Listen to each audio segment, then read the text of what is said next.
فضائی طیاروں کے بارے میں تو ہر کوئی جانتا ہے اور کچھ طیارے جنگی ہوتے ہیں، یعنی جنگ کے لیے استعمال ہوتے ہیں، لیکن کبھی آپ نے سوچا ہے کہ یہ طیارے فضا میں اپنے پیچھے دھوئیں کی لکیریں کیوں چھوڑتے ہیں؟ اور کیا آپ جانتے ہیں خطوط تکثیف کیا ہیں؟ اور کیا آپ یہ بھی جانتے ہیں کہ یہ کس عمل میں رونما ہوتے ہیں؟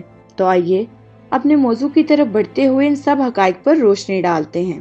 1915 میں دنیا کی پہلی کنٹرولڈ طاقت سے چلنے والی پرواز کے تقریباً 12 سال بعد آسٹریا کے ماہر طبیعیات رابرٹ اٹلی کے شمال مشرق خطے نیرک جنوبی ٹائرول میں ایک طیارے کو آسمان پر پرواز کرتے ہوئے دیکھ رہے تھے، جب اس نے کچھ مشاہدہ کیا کہ طیارے کے پیچھے پیچھے ایک لمبا سا بادلوں کا ایک خط چلا آ رہا ہے۔ ایٹنیرک نے 1919 کے ایک مقالے میں جو کچھ دیکھا تو یہ نوٹ کرتے ہوئے کہ یہ لمبے وقت تک نظر آتا ہے طیارے سے خارج ہونے والی گیسوں سے تودہ ابر کی پٹی کا گاڑھا ہونا کے طور پر بیان کیا۔ خارج ہونے والے خطوط تکثیف کنٹریلز کی تشکیل کے لیے طیارے نے ایک محسوس حد کی بلندیوں تک پہنچنے کے لیے فضا میں بلند ہونا شروع کر دیا تھا۔ دوسروں نے یہ بھی نوٹ کیا کہ طیارے کے ساتھ ساتھ خارج ہونے والے دھوئیں کی لکیر یا خطوط تکثیف نے بھی ہوائی جہاز کے پیچھے پیچھے آنے والے بلند ہونا شروع کر دیا۔ امریکی فوج کی میڈیکل کور میں شاعرانہ مزاج رکھنے والے کیپٹن نے 1918 میں انہیں کئی عجیب اور چونکا دینے والے بادل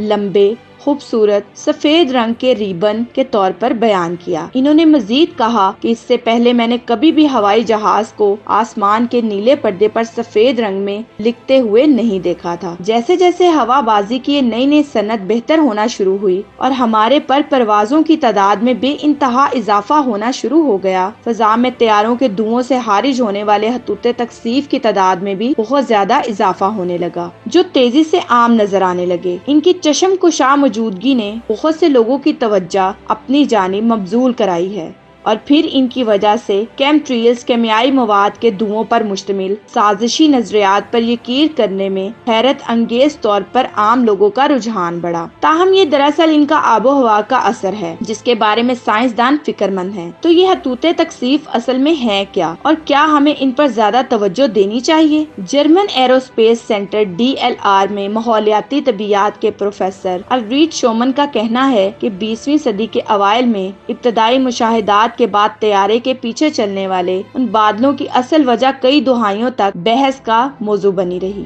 ابتدائی نظریات نے کہا کہ وہ طیارے کے انجن سے ہونے والے ارتعاش یا الیکٹریکل چارجز کے اثرات تھے۔ کچھ نے غور کیا کہ آیا یہ انتہائی سیر شدہ پانی کے بخارات کی وجہ سے خارج ہوتا ہے، لیکن ان خیالات کو مسترد کر دیا گیا کیونکہ یہ خیال کیا جاتا تھا کہ بہت کم پانی کے بخارات کا اخراج ہوتا ہے۔ خطوط تکثیف کنٹریلز کے وجوہات کا پتہ لگانا دوسری جنگ عظیم تک زیادہ تشویش کا باعث نہیں تھا، جب انہیں ایک مسئلے کے طور پر دیکھنے کا صرف آغاز ہی ہوا تھا۔ شومن کا کہنا ہے کہ وہ طیارے کی پرواز کو خفیہ نہیں رہنے دیتے تھے، آپ اڑنے والے طیارے کا سراغ لگا سکتے تھے، لہٰذا دوسری جنگ عظیم کے دوران فوج نے خطوط تکثیف کنٹریلز کو کنٹرول کرنے کی کوشش کی کیونکہ وہ نہیں چاہتے تھے کہ طیارے کی پرواز کی شناخت ہو جائے۔ تاہم ان کی تشکیل کے بارے میں پہلی درست وضاحتیں 1940 اور 50 کی دہائی کے اوائل میں دی گئی تھی، جس کو اب شمٹ ایپل مین معیار کے نام سے جانا جاتا ہے، جس میں حالات کا انحصار ماحولی دباؤ،